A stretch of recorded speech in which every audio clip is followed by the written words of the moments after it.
Alhamdulillahi Rabbil Alamin, Ar-Rahmanir Rahim, Maliki Yawmiddin, Iyyaka na'budu wa iyyaka nasta'in, Ihdinas siratal mustaqim, siratal ladzina an'amta 'alaihim, ghairil maghdubi 'alaihim waladdallin. Amin. Oh Allah, the Lord, the God of the universe, the sustainer, the King of all the kings, the Judge of all the judges.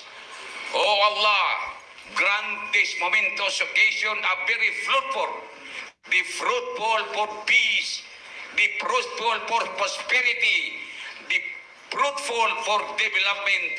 Oh Allah, grant this occasion to know the reality. We will give us the strong power for the betterment and progress of our country, the fruitful for transparency, to know the real accountability for peace and security. Oh Allah, accept our prayer as one of the prayer you accepted before from the old prophet. Oh Allah, give us power for the sake of our integrity and solidarity. Rabbana atina fid dunya hasana wa fil akhirati hasanatan wa qina adhaban nar wa adkhilna al jannata ma'al abrar ya aziz ya ghaffar ya rabbal alamin. Wa sallallahu ala sayyidina Muhammad وعلى آله وأصحابه أجمعين وسلم. سبحان ربك رب العزة عما يصفون والسلام على المرسلين والحمد لله رب العالمين. آمين آمين آمين يا رب العالمين. Thank you. Thank you, sir. Thank you, attorney. Now, may we please ask Bishop Edwin Maniti to also please lead our prayers.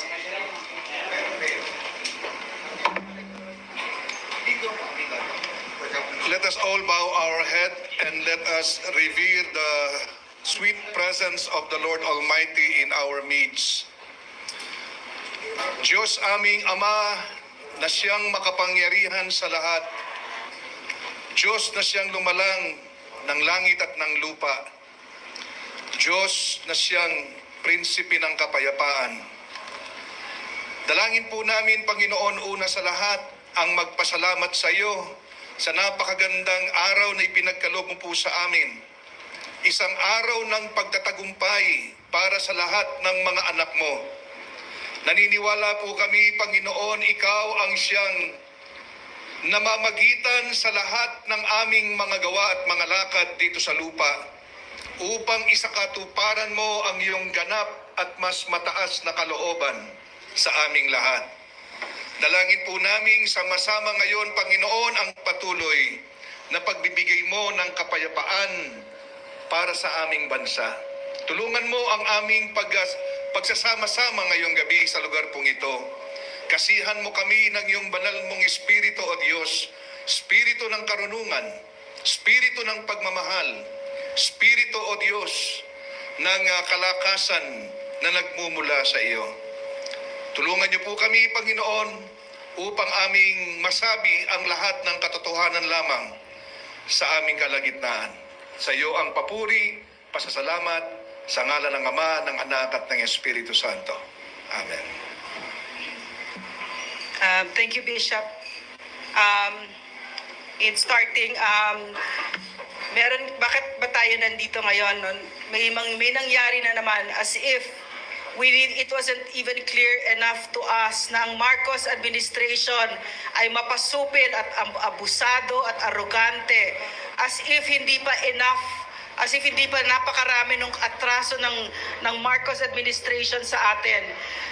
Ngayon ay naraman natin na hindi natuloy, no? Na yung rally na sana tayo ay pupunta doon na mapayapa, na magsasabi ng ating kalooban tungkol sa Marcos administration ay ginipit tayo, no? So CPRRD decided to cancel the rally kasi Number one, ayaw na niya na may masaktan na Pilipino kasi ganyan ang totoong Pangulo. No? Ganyan ang totoong Pangulo at yan yung nakita natin kay PRRD. So, and it was validated yung desisyon ni PRRD nung nalaman natin na meron palang mga mag-i-infiltrate nung rally na yon na mapayapa. No? So, napakahalaga ng araw na ito na nagtipon-tipon tayo dito kasi hindi na papayag ang Pilipino dito. Tama si PRRD. Ang mga nakaupo sa Malacanang, hindi nila kilala ang Pilipino at wala rin siyang kakayanan na matuto ng leksyon na ibinigay ng kasaysayan sa kanya. So in starting, we are going to listen to the conveners of the rally kung ano yung nangyari ngayong araw na ito. But before that, may I please beg your indulgence. Babasahin ko ang Philippine Bill of Rights na sinaling ni Bongbong Marcos. Hindi ko babasahin ng diretso pero yung isang maikling artikulo tungkol dito para napakagandang oportunidad na binigay ni Bongbong Marcos sa atin para mas aralin natin kung ano ang ginawa na pambabago ni Bongbong Marcos. So, the Philippine Bill of Rights. Article 3 of the Philippine Constitution is the Bill of Rights. It establishes the relationship of the individual to the state and defines the rights of the individual by limiting the lawful powers of the state. It is one of the most important political accomplishments of the Filipinos. The concept of a Bill of Rights as such is essentially an Occidental product, Western product. Hindi siya atin agad.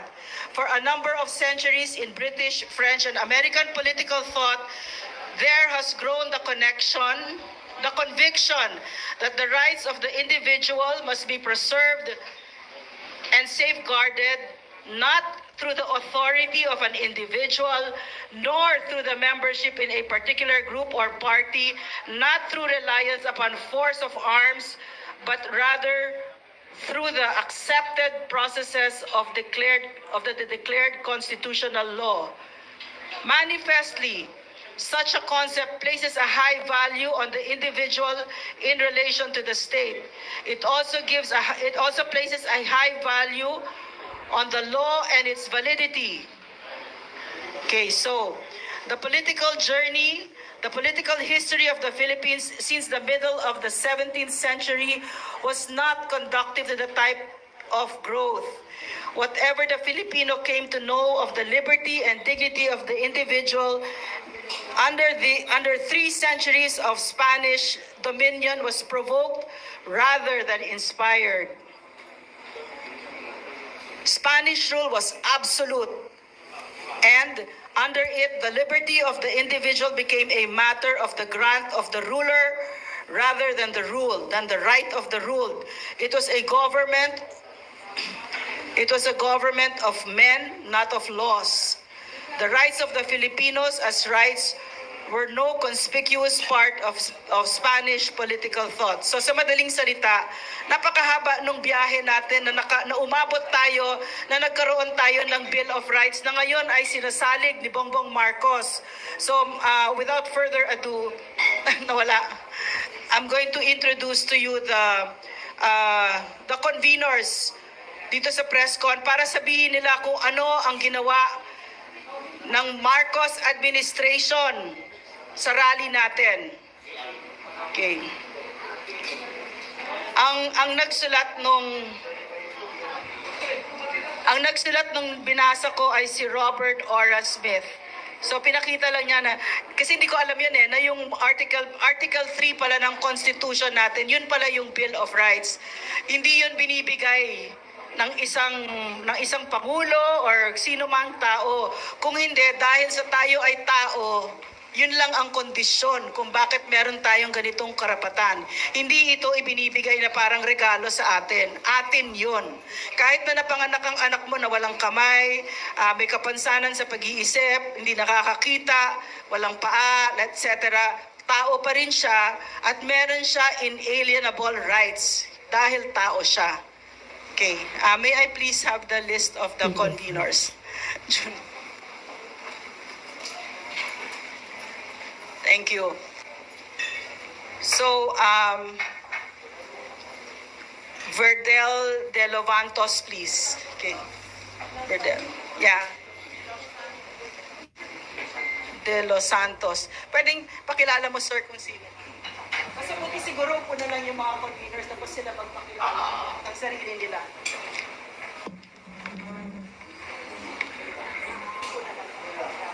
Yes.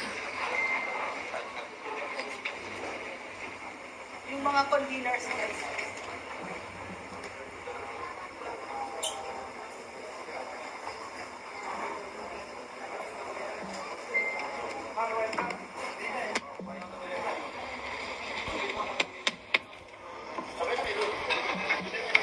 So, pwede sana yung mga conveners just introduce yourself.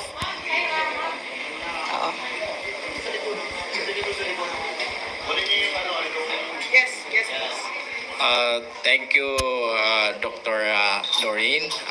Assalamualaikum warahmatullahi wabarakatuh. Ako po si Gapo Randy Usman.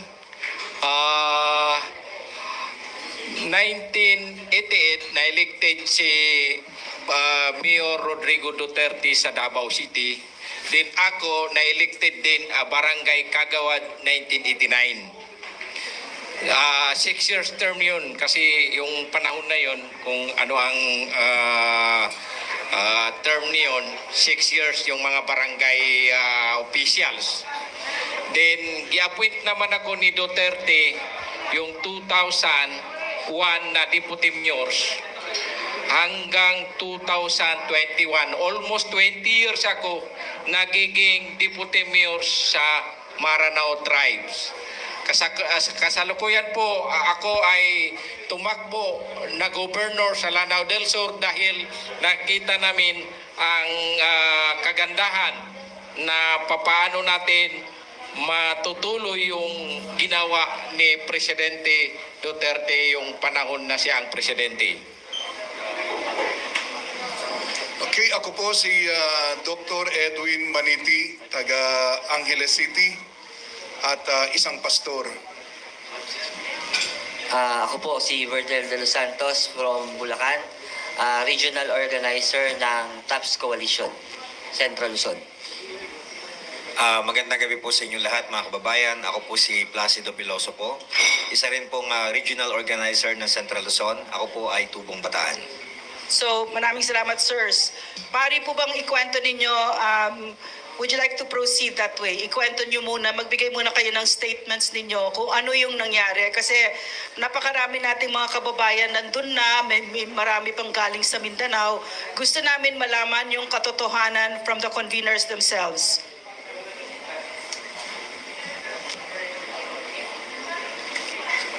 Yun. To clarify po kung ano yung nangyari, since March ay nag-umpisa na po kami na magplano at maghanap ng venue para sa Maisog Rally or Defend the Flag Peace Rally dito po sa Central Luzon. Ang una po naming nakitang venue dahil historical significance ay ang Malolos City. Dahil dito po unang itinatag ang unang republika at ang pagbuo ng konstitusyon ng Pilipinas. Kaya nagsikap po kami makipag-ugnayan sa local government unit, city government of Malolos.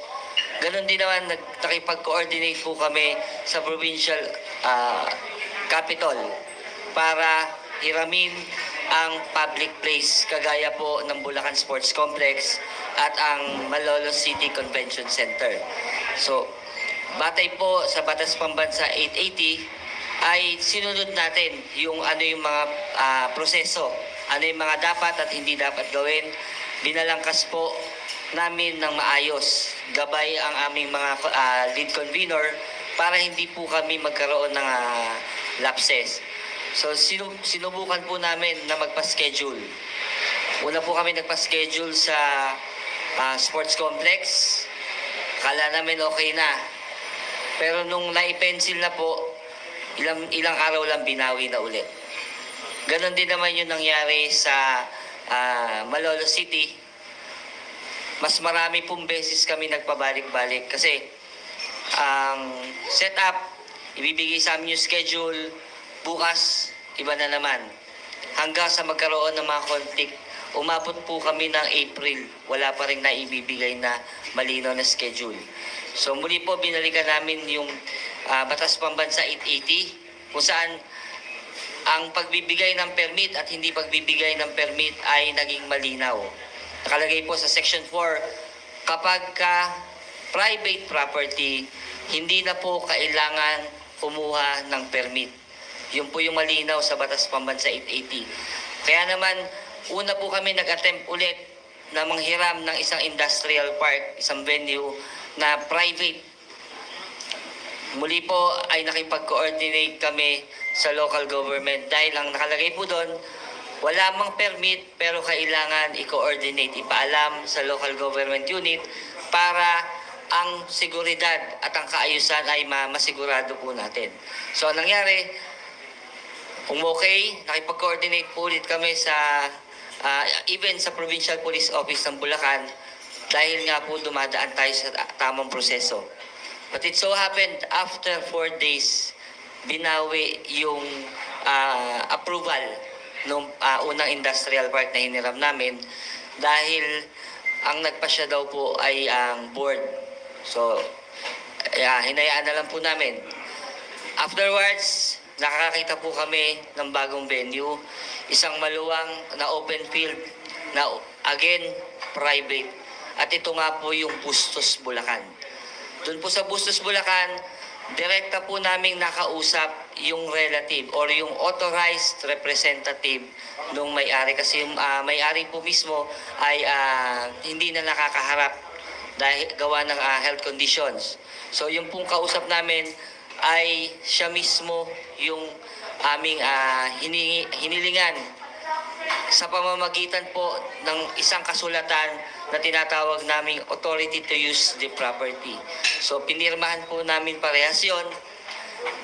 Tanda na kaming dalawa ay nagkasundo na pwede naming magamit yung lugar. So after po nun, dahil okay na, nakipag-coordinate na kami sa LGU dahil kailangan daw po na ipagpaalam. So nagpadala po kami ng sulat. Okay naman, wala naman pong comment ang local government dahil sabi nga nila, i-implement lang naman, walang problema.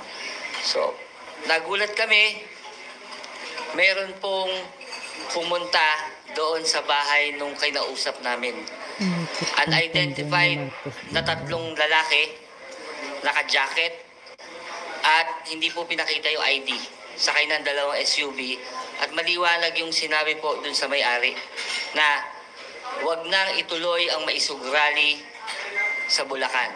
Kung gusto nyo sa ibang lugar. Baka magaya kayo sa Governor ng Davao del Norte at Mayor ng Cebu City. Baka masuspindi ang Governor ninyo at ang Mayor ninyo. So siguro po, dahil nga private individual, natatakot siya na sa kanya ibaling yung sisi kung sakali pong mapag-initan ang LGU, binawi po niya ulit yung pagpapahiram. So, ang ginawa po namin, nung gabi din na yon, pinuntahan namin siya, pinakita po namin yung Batas Pambansa 880. Pinakita po namin yung mga memorandum circular galing sa DILG at yung mga decision, Supreme Court decision, kung saan pinaliwanag namin, ito na po, may batayan na kapag private property, hindi kailangan ng permiso, ng permit. Hindi na kailangan mag-apply ng permit. Lumipas po yung mga araw, okay naman, smooth sailing naman. Nagkaroon na rin ulit kami ng kasunduan na para ang mananagot ay ang organizer, pumirma ulit kami ng kasunduan. Doon sa kasunduan na yon ay lumalabas na siya ay rental na para mas maging binding yung usapan. So ibig sabihin, pumaloob ulit kami sa kasunduang malinaw between 2 different parties, individual parties, intelligent parties po na hindi na kailangan ng permiso ng local government unit. So nagkasundo po kami doon. Hanggang sa dumating na naman yung time tumatawag na naman itong may-ari po at sinasabi may tumawag daw sa kanya. Hinaharas siya na yung property na nila ang pagbabalingan. Yun po yung nangamba na naman siya.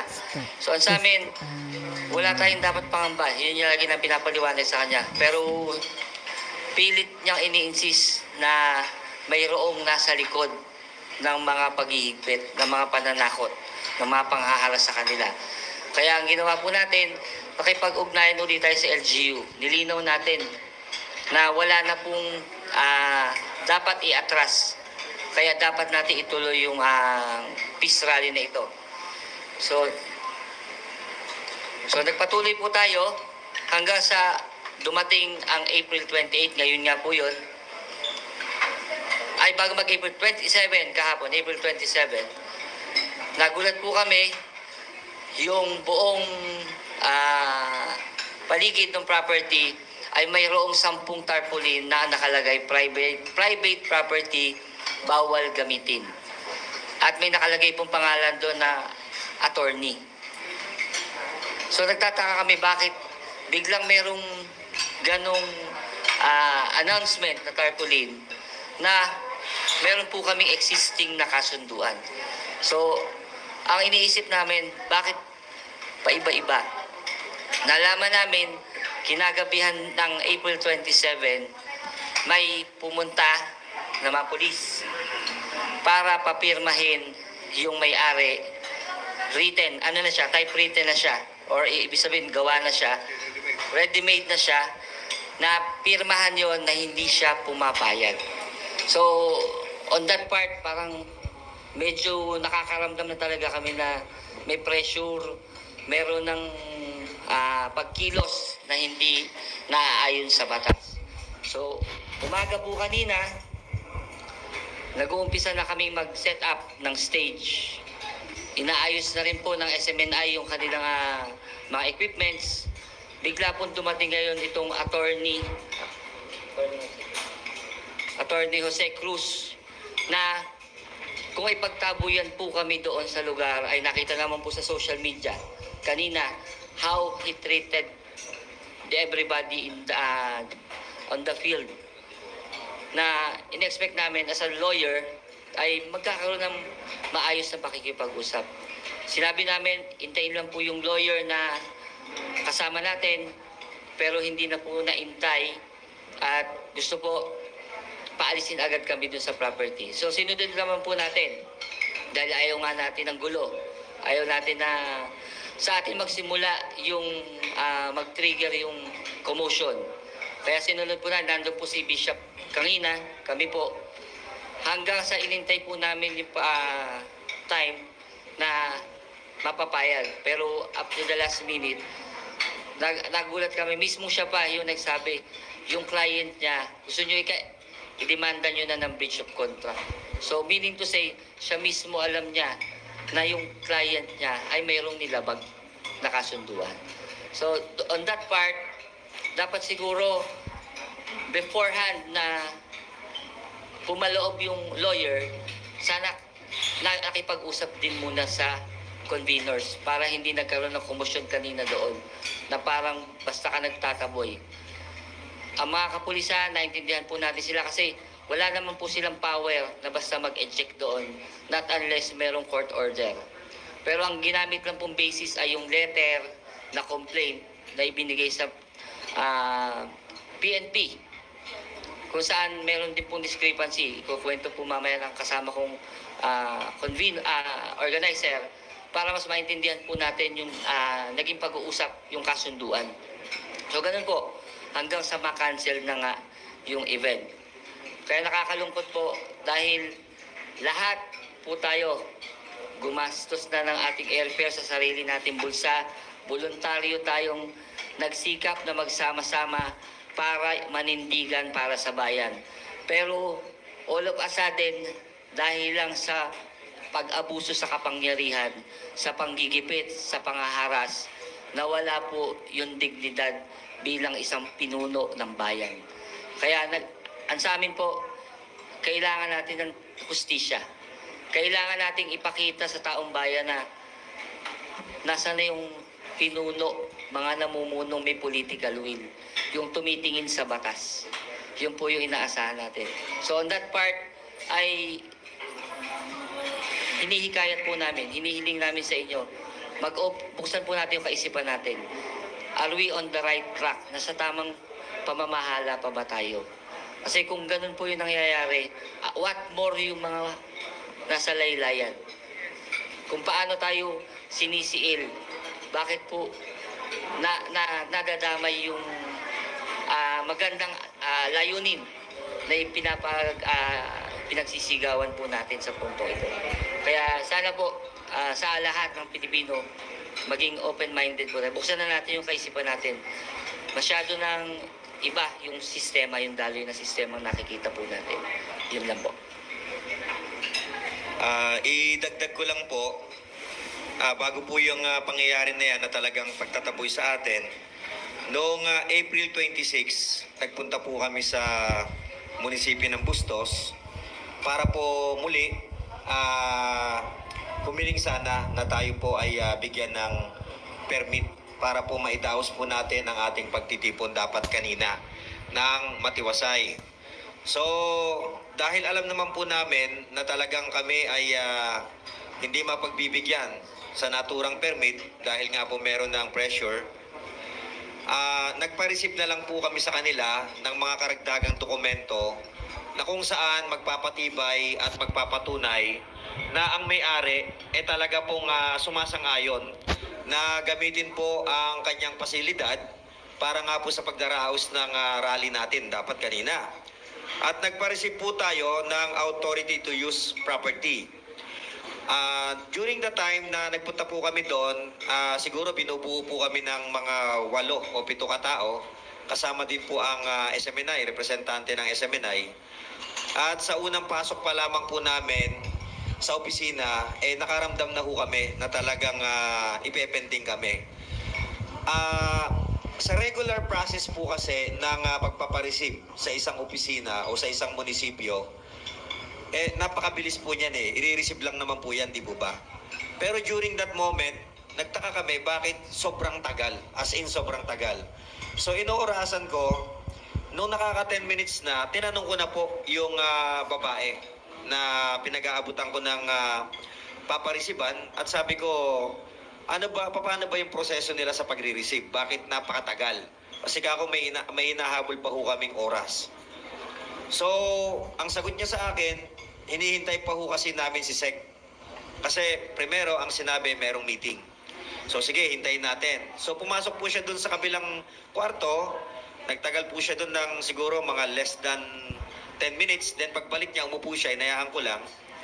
So, after another 10 minutes, tinanong ko na naman po na ganito ba talaga yung proseso nyo dito? Kasi nagtataka lang kami, bakit ipapareceive lang, napakatagal? Sabi kong ganon. So that moment, sabi niya, sir, pasensya na po kayo kasi po hindi po ako yung nagre-receive niyan. Sabi ko, kung hindi ko nagre-receive, bakit ikaw yung tinuro dito? Bakit napakahirap para sa'yo kako na tanggapin yan, i-receive mo lang naman yan. Then you can give it to the mayor, sabi ko. So, sa punto po na yon, dahil alam ko naman po na siya lang ay napag-uutusan, naghintay na naman po kami ng maybe mga more than 20 minutes. So, hanggang sa pumasok na nga po yung HR nila, I can mention the names but wait lang po kasi kinuha ko. Tignan ko lang po kung nasa-send na sa akin. Hindi pa nasa-send. So anyway, nagpakilala po siya na siya daw po yung HR ng kanilang munisipyo. Pero bago po yon, pagpasok pa lang po niya, ramdam niyo na ho na meron na kaagad na komosyon. Bakit po? Sinino niya po lahat nung naandoon sa loob ng kwarto na yon. So habang sinisino niya, yung iba po doon, may mga nagte-text, siguro na paranoid yung tao, no?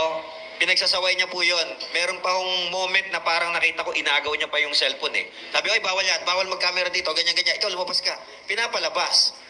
So nung nakita ko pong ganun yung inaasta niya, at hindi niya ho alam na ang kasama natin is yung iba doon, members of the media, tumayo na po ako. Sabi ko, sir, mawalang galang na, mga kasama ko ho yan. Bakit ho ba parang natetense tayo? Magpapareceive lang naman kami. So sabi hindi kasi bawal kasi yung kwan dito eh. Bawal yung nagka-camera dito, nagbibideo. Sabi ko, hindi naman po nagbibideo.